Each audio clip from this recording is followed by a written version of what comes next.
సభాకల్పతరు వందే శాఖోపజీవితం శాస్త్ర పుష్ప సమాయుక్తం విద్వద్భ్రమర శోభితం.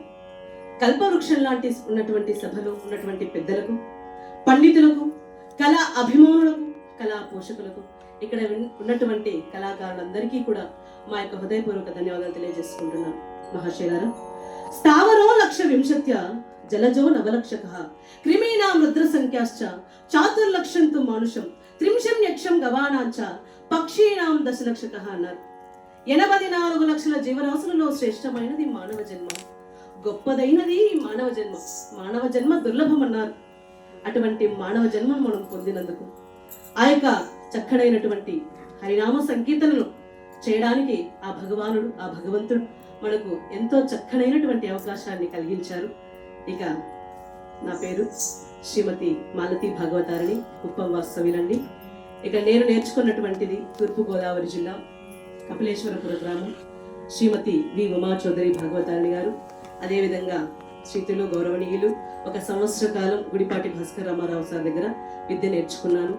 మా యొక్క గురువుల పాదపద్మములకు మా హృదయపూర్వక ధన్యవాదాలు తెలియజేసుకుంటూ, అదేవిధంగా ఇక నా తల్లిదండ్రులకు నా నమస్కారాలు తెలియజేసుకుంటూ, వైద్య సహకారాన్ని అందిస్తున్నటువంటి వారు మరి వారికి కూడా మా హృదయపూర్వక ధన్యవాదాలు తెలియజేసుకుంటూ, ఇక నేను చెప్పేటటువంటి కథ మహాభారతంలో ఆది పర్వంలో భీష్మ ప్రతిజ్ఞ అనేటటువంటి కథను తెలియజేస్తున్నానండి.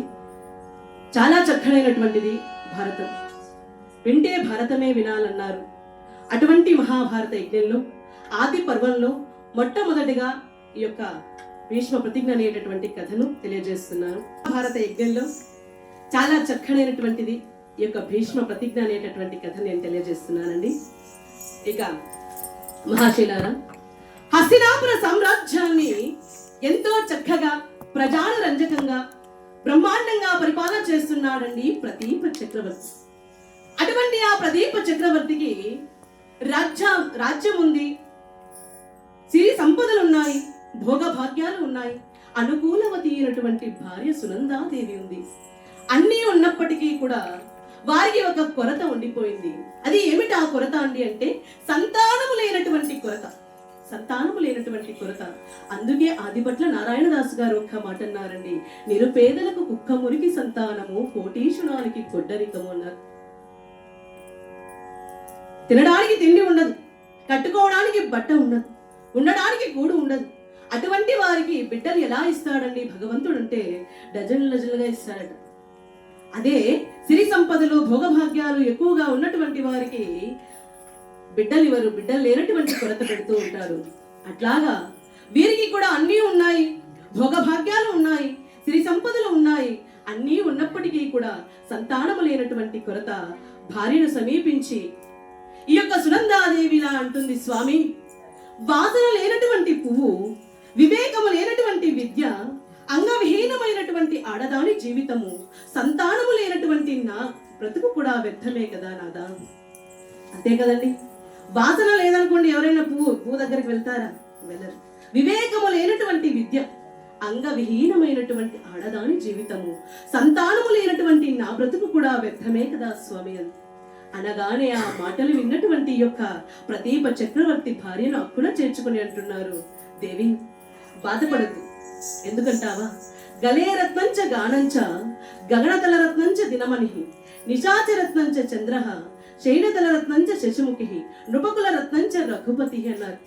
అంటేనండి సంగీతము, సాహిత్యము, హరికథ మొదలైనటువంటి వారికి గాత్రము ఒక అద్భుతంగా ఉండాలట. అదేవిధంగా పగటి పూట సూర్యనారాయణ మూర్తి ఒక అద్భుతం, రాత్రి పూట చంద్రుడు ఒక అద్భుతం.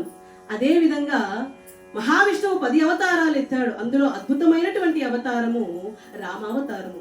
అంటేనండి బిడ్డలు లేనటువంటి వారికి పున్నా నరకాత్రాయతీతి పుత్ర అన్నారు. పున్నామ నరకము నుండి దాటించేవారు ఎవరండి? పుత్రుడు.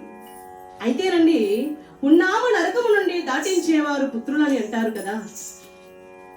మలయాళ జడ్జిమెంట్ అనే గ్రంథములో ఒక మాట అన్నారండి. ఏమిటా మాట అంటే, సుతులు లేకుండా సద్గతులు లేరనిరి గాని తాను ధన్యుడైతే తనయులేలా అన్నారు. సుతుడు లేకుండా సద్గతులు లేరనిరి, తానే ధన్యుడైతే తనయులేలా. ఎంతమంది బిడ్డ నుండి ఏం ప్రయోజనం అండి? ధృతరాష్ట్ర మహారాజుకు 100 మంది కొడుకులున్నారు, ఎవరైనా ఉద్ధరించారా? లేదు. అదే విధంగా వ్యాస భగవాను యొక్క కుమారుడైనటువంటి వారు సుఖయోగేంద్రుడు వారు. ఆయన వివాహము చేసుకోలేదు, సంతానాన్ని కనలేదు, స్వస్వరూపముతో నేరుగా ఆ యొక్క వైకుంఠానికి చేరుకున్నారు.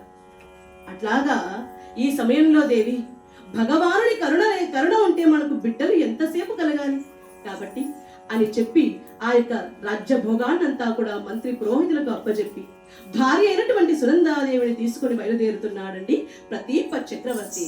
ఎలాగా? సతీ సహితుడై ప్రదీప భూపతి సర్వ రాజ్యమును విరచి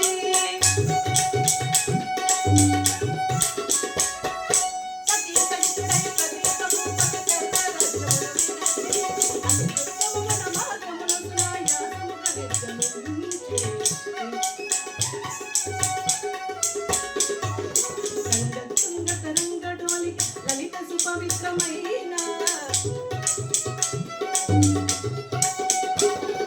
రంగతుంగ తరంగ డోలిక లలిత సుపవిత్రమైన గంగా తీరమున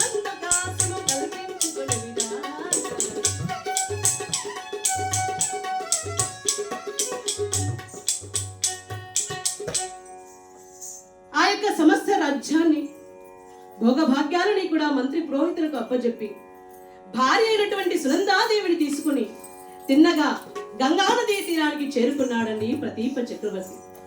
ఎప్పుడైతే ఆ గంగానదీ తీరానికి చేరుకున్నాడో, చేరుకుని అక్కడ ఒక బ్రహ్మాండమైనటువంటి గుడారాన్ని వేసుకున్నారు.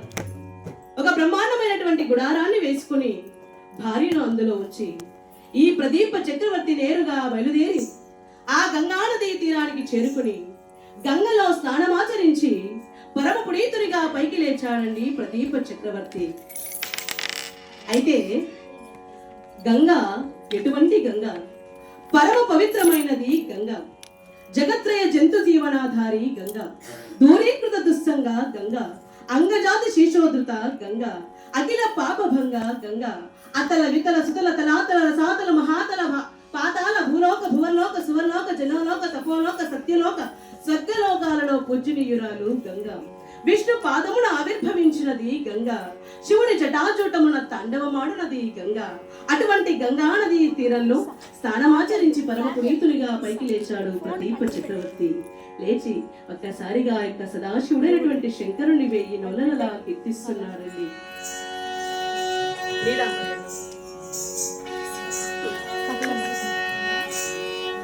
శివనామమే నా గానము, శివనామమే నా గానము, ఓంకారమే నా ప్రాణము,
ఆ విధంగా సదాశివుడైనటువంటి శంకరుని వెయ్యి నోలనోలా కీర్తించారండి.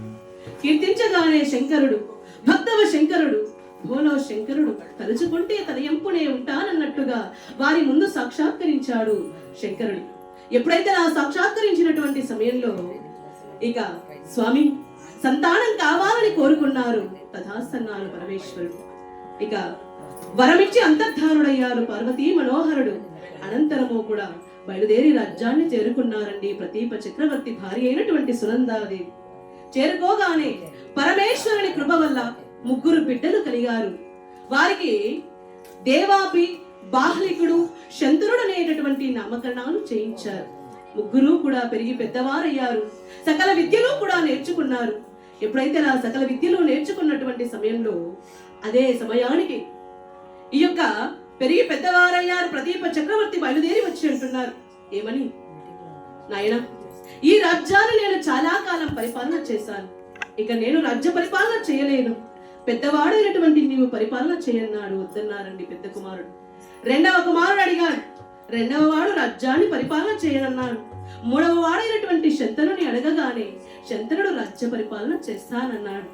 సరేనని చెప్పి చక్కగా నాయన రాజ్య పరిపాలన చూసుకుంటూ ప్రజలను కన్న బిడ్డల వలె చూసుకోవాలని చెప్పి భార్య అయినటువంటి సునందాదేవిని తీసుకొని తిన్నగా బయలుదేరి వెళ్ళిపోతున్నారు ప్రతీప చక్రవర్తి. తన భార్యను కూడా వెంట పెట్టుకోనండి. ఎలాగా? బ్రహ్మమొకటే పర బ్రహ్మమొకటే,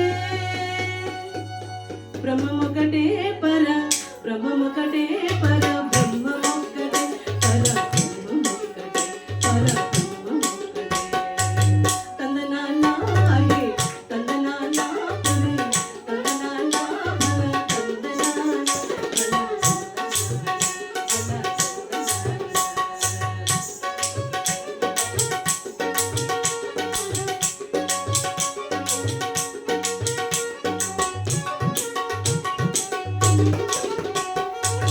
కందువగు హీనాపికమూలిస్తూ నేడు అందరికి శ్రీహరే అంతరాత్మ. కందువగు హీనాపికమూలిస్తూ నేడు అందరికి శ్రీహరే అంతరాత్మ. ఇందులో జంతుకుల బంధానొకటే అందరికి శ్రీహరే అంతరాత్మ. అందరికి శ్రీహరే అంతరాత్మ.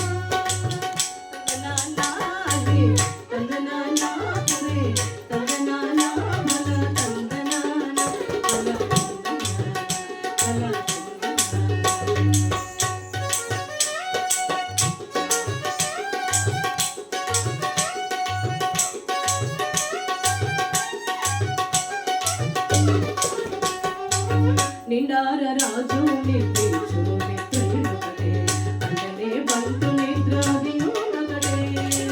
నిండార రాజు నిద్రించు నిద్రయునొకటే అంటనే బంటు నిద్రాదియునొకటే. మెండైన కమ్మలుడు మెట్టు భూమి ఒకటే చండాలుడుండేటి సరిభూమి ఒకటే. మెండైన కమ్మలుడు మెట్టు భూమి ఒకటే చండాలుడుండేటి సరిభూమి ఒకటే. తననానా హే తననానా పురే తననానా హల తందనానా హల తందనానా హల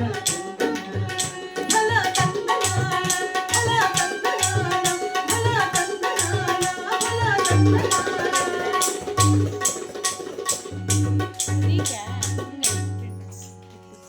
ఆ విధంగా హరినామస్మరణ చేసుకుంటూ తిన్నగా బయలుదేరి వెళ్ళిపోయారండి ప్రతీప చక్రవర్తి తన భార్య అయినటువంటి సునందాదేవిని వెంట పెట్టుకుని. ఇక అదే విధంగా పెద్ద కుమారుడైనటువంటి దేవాపి బాహ్లికుడు కూడా రాజ్యం వద్దని అరణ్యాలకు వెళ్ళిపోయారు. అటు తర్వాత శంతనుడు మాత్రం రాజ్య పరిపాలన చేస్తున్నాడండి. ఎలా